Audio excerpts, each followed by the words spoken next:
ఈ వీడియోలో మనం డి ఫ్లిప్ ఫ్లాప్ గురించి డిస్కస్ చేద్దాం. సో ఎస్ఆర్ ఫ్లిప్ ఫ్లాప్ మీరు అబ్జర్వ్ చేస్తే మనకు ఒక డ్రాబ్యాక్ అని అబ్జర్వ్ చేసాం.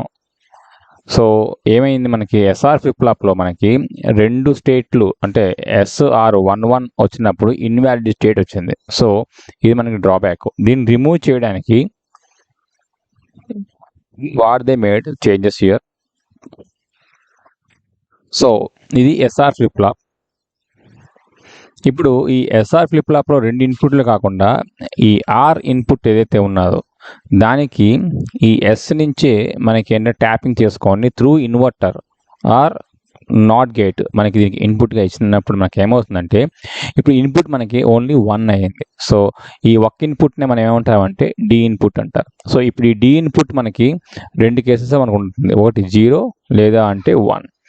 సో ఇక్కడ చూడండి, డి ఇన్పుట్ 0 అయినప్పుడు మీరు అబ్జర్వ్ చేయండి ఎస్ఆర్ ఫ్లిప్ ఫ్లాప్కి వచ్చేసరికి ఏమైంది చూడండి ఒకసారి. సో ఇది 0, ఇక్కడున్న ఈ 0 అనేది మనకి త్రూ నాట్ వెళ్ళింది కాబట్టి ఇక్కడ మనకి 1 వస్తుంది. సో 0-1 కేస్ ఎస్ఆర్ ఫ్లిప్ ఫ్లాప్లో ఏదైతే ఉన్నదో ఆ ఇన్పుట్ మనకి వస్తుంది. సో రీసెట్ పిన్ 1 అయింది కాబట్టి మనకి అవుట్పుట్ మనకి 0 అవుతుంది. అదే మనకి డిలో డి ఇన్పుట్ 1 అయితే సో ఇక్కడ మనకి ఏమవుతుందండి, now my S is 1 and corresponding R కి ఏమవుతుంది మనకి 0 అవుతుంది. సో రీసెట్ పిన్ మనకి 0 అయితే అవుట్పుట్ ఏమవ్వాలి, 0 అవ్వాలి. సో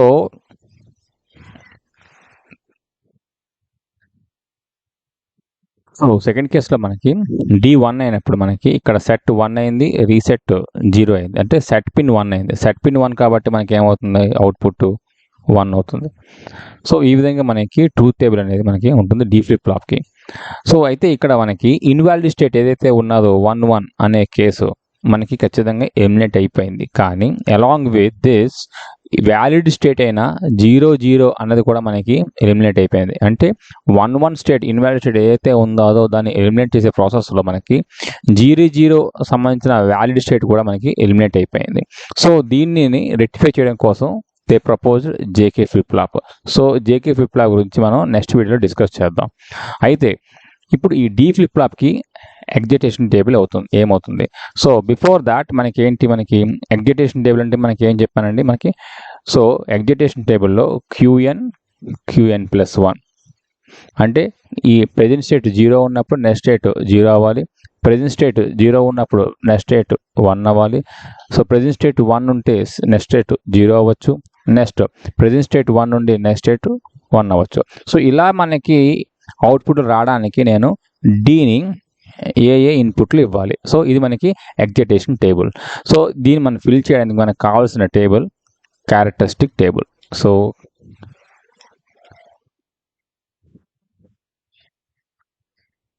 సో క్యారెక్టరిస్టిక్ టేబుల్ మీరు ఏ విధంగా ఫ్రేమ్ చేస్తారు. So that is present input and along with input. So D flip ఫ్లాప్లో ఇన్పుట్ మనకి డి. సో మనకి ఏవే కేసెస్ ఉన్నాయి, పాసిబుల్ కేసెస్ 0-0, 0-1, 1-0, 1-1. సో ఇలా ఉన్నప్పుడు what is my next state. So ఇప్పుడు మనం క్యాలిక్యులేట్ చేస్తే ప్రెజెంట్ స్టేట్ మనకి ఎలా ఉన్నా సరే డి ఇన్పుట్ బట్టి మనకి నెక్స్ట్ స్టేట్ అనేది మనకి డిపెండెన్స్ ఉంది. సో D0 అయితే అంటే ఇక్కడ అబ్జర్వ్ చేయండి, D0 అయితే మనకి ఏమైంది అవుట్పుట్ 0 అంటే నెక్స్ట్ స్టేట్ 0. సో D0 ఉన్న చోట మనకి 0-0 అవుతుంది. నౌ D1 అయితే మనకి నెక్స్ట్ స్టేట్ అనేది 1 అవుతుంది. ఇప్పుడు ఈ టేబుల్ యూజ్ చేసుకొని మనకి క్యారెక్టరిస్టిక్ టేబుల్ని ఫ్రేమ్ చేస్తాం. సో ఎలా ఫ్రేమ్ చేస్తాం, నౌ 0-0 అంటే మనకి ఏ కేసెస్లో ఉందో అబ్జర్వ్ చేయండి. QN0, QN+0. సో మనకి ఉన్నది ఈ ఒక్కటే కేసు. సో 0-0 ఉన్నప్పుడు D 0 అవ్వాలి. నౌ 0-1 చూడండి, సెకండ్ది మనకి ఇది ఫస్ట్ది 0-0, సో D 0 అవ్వాలి. సెకండ్లో మనకి 0-1. సో 0-1 ఎక్కడున్నా మనకి టేబుల్లోని ఇక్కడ ఉన్నది 0 and 1. సో మనకి ఇక్కడ ఏమవ్వాలి, D1 అవ్వాలి, అంటే ఇది 1. సో నెక్స్ట్ స్టేట్ మనకి 1-0. 1 0 అనేది మనకి ఇక్కడ 1 ఇక్కడ 0 ఉంది కాబట్టి ఇది 0, 1 1 ఇక్కడ ఉంది, సో ఇది 1. సో మనకి characteristics table, excitation table both are same in D flip flop మనకి అబ్జర్వ్ చేసాం.